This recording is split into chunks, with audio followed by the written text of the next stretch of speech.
And I wanted to know if you could kind of introduce yourself and give some background about your work that you do and some of the stuff that you've written. So yeah, my name is Aviva Chomsky, and I am a professor at Salem State University. And even though I'm a professor, everyone calls me by my first name. So if you feel comfortable doing that when you're asking the questions, please do. It's AVI, Avi. And I got a PhD in Latin American history at University of California, Berkeley, way back in 1990. And living in California, I also lived in Spain for a couple years. I spoke Spanish fluently, and living in California, of course, even back then, like now in many parts of the US, there are large Spanish-speaking and Latino populations, but back in the 1970s, 80s, it was more concentrated in a few places, immigration, and California was one of those places. So I did a lot of work with immigrant communities while I was there. And then after I got my PhD and moved back to the East Coast, which is where I grew up, I continued to work on Latin American history and with immigrant communities that were growing in the area of Massachusetts, where I live now. And I wrote 2 books about immigration, and I guess I see the history of immigration and Latin American history is very tightly connected because so many immigrants are coming from Latin America. So I feel like learning about understanding where immigrants are coming from is a big part of understanding why they're coming and what they're doing here and their experience here. The first book I wrote about immigration, I published in 2007, and it's called They Take Our Jobs and 20 Other Myths About Immigration. And that was the book where my niece texted me all excited one day because she was on some trip somewhere and she was going through the Houston airport and she saw somebody reading my book in the Houston airport. And she said, now I know you're really famous because there was somebody in the Houston airport reading your book. And then the second book I wrote about immigration because I feel like the topic of undocumentedness became much more important and much more discussed and much more kind of like hot button in the second decade of the 21st century. And I published this one in 2014. It's called Undocumented: How Immigration Became Illegal. And, of course, I'm a historian, so, how immigration became illegal. I want to look at illegality as a historical phenomenon. Like it's not just like a normal thing that's always existed. It's something that was invented by people. And so like, how did that happen? And how did we come to get used to that idea that some people are undocumented? Yeah, that's kind of my background. And I continue to teach at Salem State, and I teach a lot of classes on race and racism in the Americas, Latin American history, history of Latinos in the US, one that I'm teaching this semester. So I'm pretty sure they have some questions prepped, if that's okay. Sure, that's great. Based off your book, what was it called again? I'm asking, you labeled one of your following passages as immigrants only come here because they want to enjoy our higher standards of living. Mm-hmm. You labeled it as a myth in a sense. So I was wondering if you could elaborate how this could be labeled as a myth. I personally think it'd be very true in instances like they come to our country and to escape their conflicts or maybe their money troubles. So I was wondering if you could elaborate on that. Definitely. So, I think one of the key terms in the myth is only, right?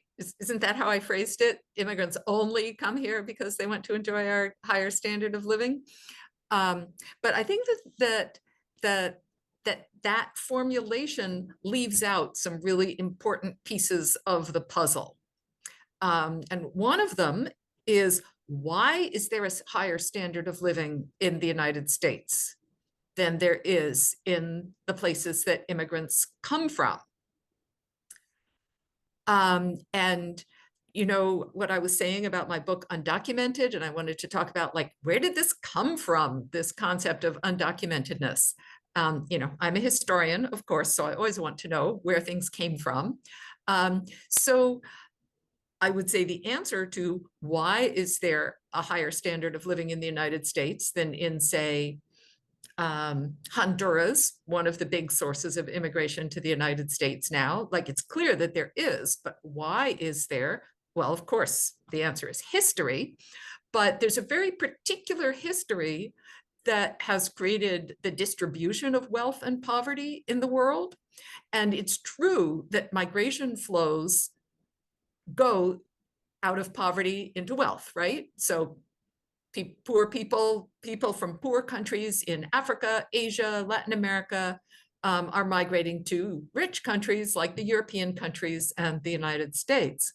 But there's another piece of that historical, well, there's another piece of that puzzle that we need to take into account, which is, okay, so how did those countries, the United States and Europe, get rich? And how did, say, Honduras and Haiti and the Congo get poor? That's the history of colonialism. So one way of describing migrant flows is from poor countries to rich countries. Another way of describing the exact same phenomenon is that it's people from formerly colonized countries to the former colonial powers. And the fact that the colonized countries ended up poor and the colonial powers ended up rich isn't just coincidence, it's actually a result of colonialism and the long extractive relationship that the colonial powers had with their colonies that impoverished the colonies and enriched the colonial powers. So I'm getting kind of deep into history here. So you're going to have to tell me if I'm making sense. But so that I would say, you know, there's a phrase that immigrant rights movements have used around the world, which is, we are here because you were there. We are here, and this was originally coined by Jamaican migrants in England. We are here in England because you were there in Jamaica. Like, you are the ones that created this situation. You are the ones who enslaved Africans, brought them to Jamaica, forced them to work to enrich England. And if we're coming to England now, it's because you were there. So, and I would say that the relationship of the United States with places like Haiti and Honduras is a very similar colonial extractive relationship that has taken wealth out of those countries to bring wealth to the United States. So as one of my students suggested, the migrants are following their resources. Like, the United States goes to Honduras and takes resources out, and then the migrants want to go where the resources from their country were taken to. So while it's true that we have a higher standard of living here, I guess I would argue that if we had not impoverished the countries of the third world, we wouldn't have a higher standard of living, because the reason we are rich is because we took resources out of those countries. And continue to, I guess I would say. It's not just something that happened in the past, but if you look at how the global economy works today, those flows of resources out of poor countries and into rich countries is still happening. Okay, now I have to ask you for a follow-up question, because I want to make sure that everything I said makes sense. Can you, do you have a follow-up question, or? That's mainly the major question I had. And correct me if I'm wrong, I think he was, when he saw myth, I think he was taking it as like falsehood. Was that correct? Rather than like something misleading or more complicated, like almost like a semantic, I guess, problem with the myth. Is that correct? But let me just say one more thing about that, what you just said, if you don't mind, is that often myths are not like completely 100% false, but rather myths are like ideas that structure our thinking. That doesn't mean they don't have a grain of truth in them, but that encourage us to think in ways that are misleading and false. even if there's something true about the myth. And Mhm. that's why myths work. Like if it was just something blatantly false, it wouldn't even work as a myth. It would just be a falsehood. So, a myth is kind of more complicated than a falsehood. It's like a distorted way of thinking. So my question is, how do you responsibly teach immigration to ninth graders, and what resources would you recommend to better my own knowledge on immigration so that way I can give that wealth of knowledge to my students? I don't know if you're familiar with the book that was published maybe a year or so ago by Javier Zamora called Solito. It's in English. And I actually just read that book to my 8th grade grandson, although it's written for adult audiences. So Javier is an immigrant from El Salvador who crossed the border alone. That's the title of the book, Solito, which means alone, like a small person alone, when he was 9 years old.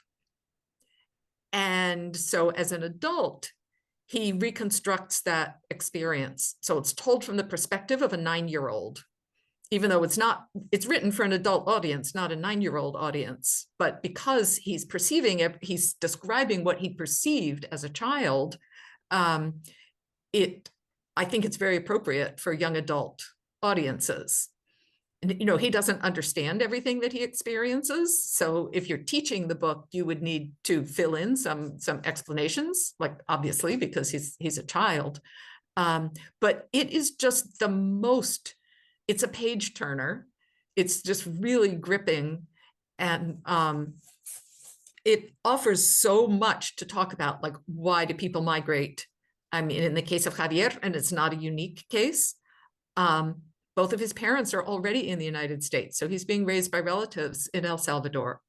He talks about how, as a young child in El Salvador, how he's exposed to the United States through the media, through the gifts his parents send home, and what it's like to cross the border as a child alone.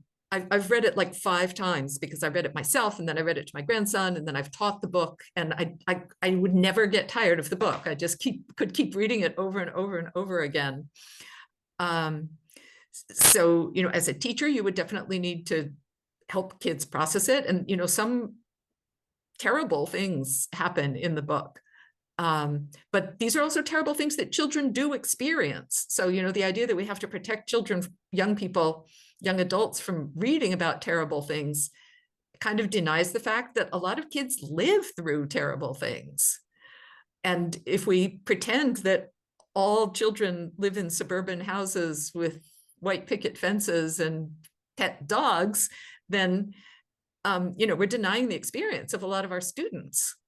So yeah, I really recommend that book. And interestingly, I'm reading another book from the point of view of a child with in my Latinos in the US class. Well, I taught the book Solito in my graduate class, and I'm teaching the undergraduate Latinos in the US right now. And we're starting with a book called Barrio Boy by Ernesto Galarza. And it's another one told from the point of view of a child, but it's set in early 20th century Mexico.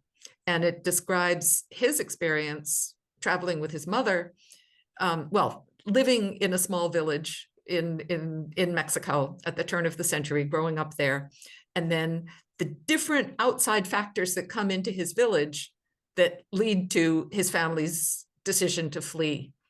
And it's just really striking. Well, it's important because around the time of the Mexican Revolution is when we first start seeing large-scale Mexican migration to the US. But so many of the factors that cause his family to flee are exactly the same factors that are causing people to flee today. And you can really see the role of the United States in creating those factors in both of the books as well. I just feel like it makes a really interesting counterpoint. And it's also, he's writing it as an adult, but he's describing his experiences as a kindergartner, 5, 6, 7-year-old, being forced to leave the village and the very long journey they make to get to the US. I'm going to ask this question for her. Okay. She was talking about how sometimes like the textbooks that we have use the term alien and kind of the controversy behind that. Can you kind of tell us about the history of the usage of the word alien? And is that something, I know you're not like the vocab police or anything. But like, is that something that maybe you can share with us the past and maybe the implications today and kind of your own thoughts? Like, is this something we should use? Should we not use it? And so on. So the term alien is a legal term in the United States. So in that respect, we can't avoid it. But many people find it an offensive term in everyday speech, because in everyday speech, alien implies strange and not belonging and coming from another planet, like E.T. is an alien, right? So many people, including me, find it offensive in everyday ordinary language when you're talking about a person. People are people. So in legal terms, people who are immigrants have an alien registration number. That's a legal document. It starts with an A. And, if you look at immigration law, the term is all over the place. So I think we can acknowledge that it's a term that's used in legal contexts and that has a legal meaning, but that because the popular meaning of the term is so loaded with this idea of extraterrestrials and strange, unwanted things, it can be very hurtful to use it about people we know, to use it in everyday speech. Well, I looked at the agenda and I was like, we're having a meeting with Dr. Chomsky. I was like, hey, wait, is that the same one? But that's like a thing. So what's the series called? Psych, like PSYCH or what?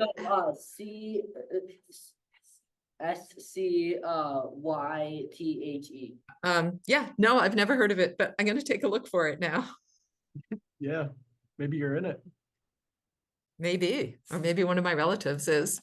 What would you say is the biggest misconception for high school students to learn about immigration history? I want to talk about two, because I think that in some ways, the biggest specific misconception is the idea that immigrants take American jobs. And that's why I titled my book about that. They take our jobs, and other myths about immigration. But I think a kind of a deeper and more structural myth that we believe that it's important to question is something that I often quote President Obama saying, but I'm sure all of you have heard it in many different contexts as well. Like, this is a country that has always welcomed immigrants. How many people have heard something like that, whether from Obama or from somebody else? We've always welcomed immigrants here. So that we have a myth about the nature of the country. Wow, it's going to take me till the end of the period, I think, to answer both of these. I'll try to go quickly. So about immigrants taking American jobs or taking our jobs in some way, adding immigrants to the population has the similar but not identical effects on the economy as adding other people to the population. So like right now, Massachusetts is losing population. The birth rate has gone down and people are leaving Massachusetts. It's incredibly expensive to live here. That's terrible for the economy.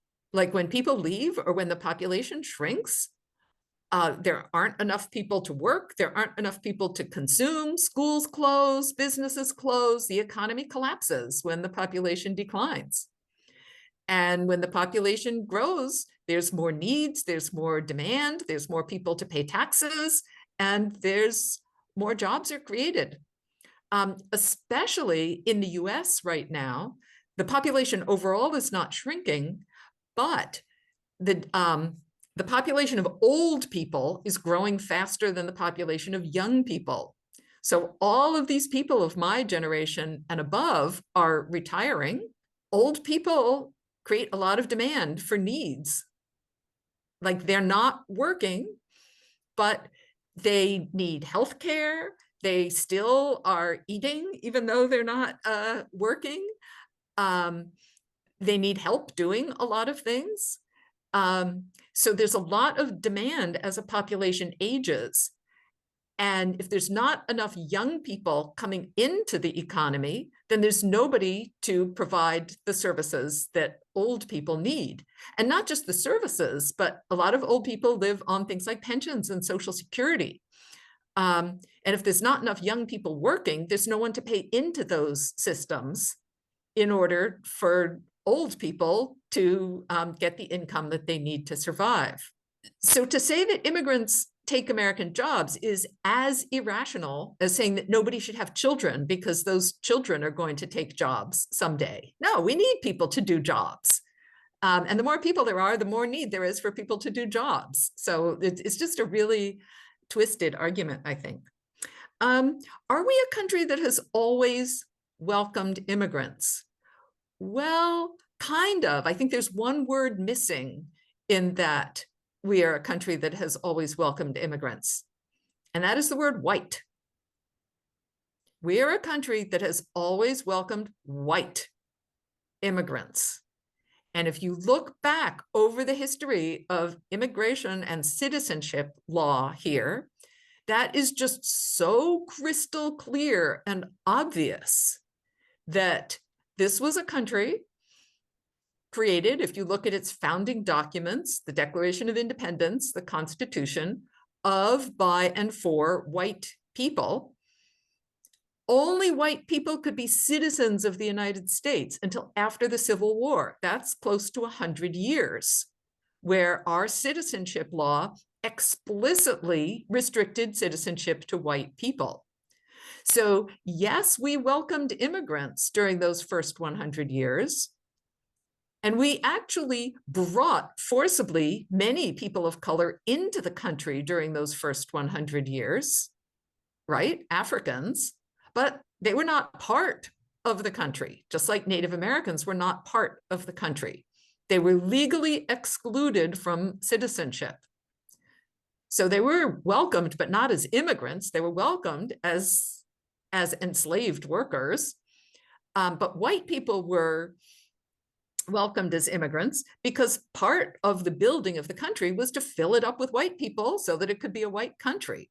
And it's really not until after the Civil War, when citizenship is opened up and citizenship by birth is created so that anybody who's born in the United States is a citizen, regardless of race, that immigration law even becomes a thing. So yes, the country welcomed immigrants when it went without saying that immigrants meant white people.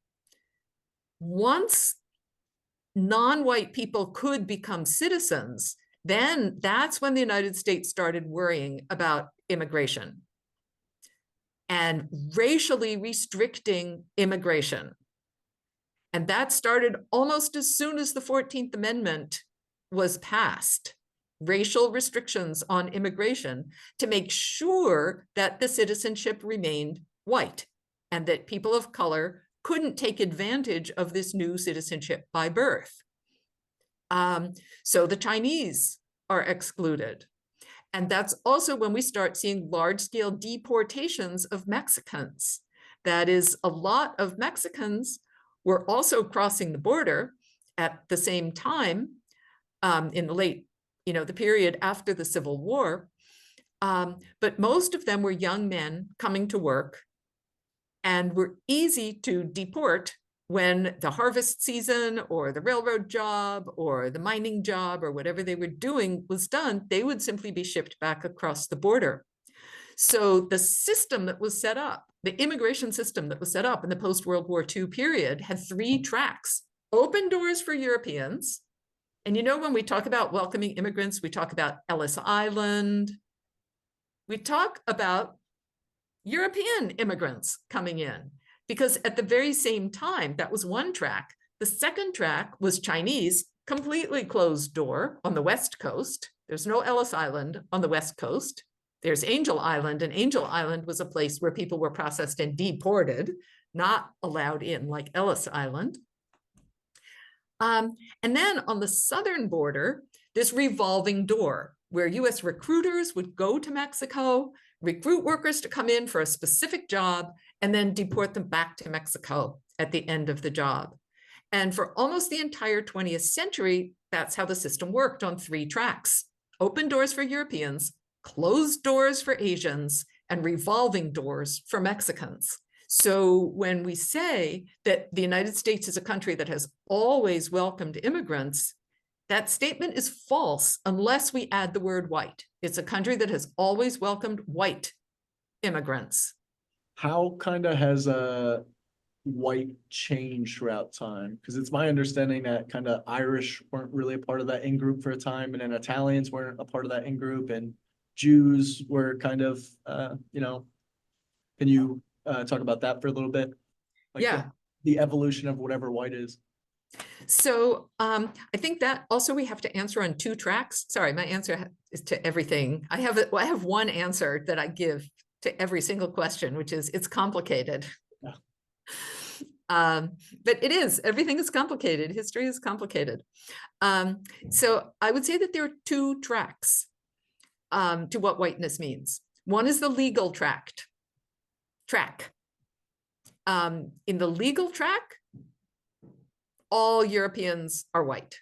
Irish, Jews, Italians, they are never excluded from citizenship when non-white people are excluded from citizenship. So that's the legal track. The other track is the social track. The social track is much more multi-layered than the legal track. So we know that large numbers of Irish immigrants came into the country, large numbers of Jewish immigrants came into the country, even as Chinese immigrants were not allowed into the country at all because they were, and this is the legal language that was used, racially ineligible to citizenship. So just at the time that Irish immigrants and Polish immigrants and Italian immigrants and Greek immigrants and Jewish immigrants are coming into the country in the late 19th century, Chinese immigrants are not allowed because they are racially ineligible to citizenship. However, these, what we could call peripheral European immigrants, the people from Eastern Europe, Southern Europe, Ireland, so as opposed to those from like England and, Scandinavia and the like central super white Teutonic parts of Europe, Saxon people, there is a lot of social prejudice against these white people who are seen by a lot of the white Anglo-Saxon Protestant descendants of the founders of the country as not really white enough.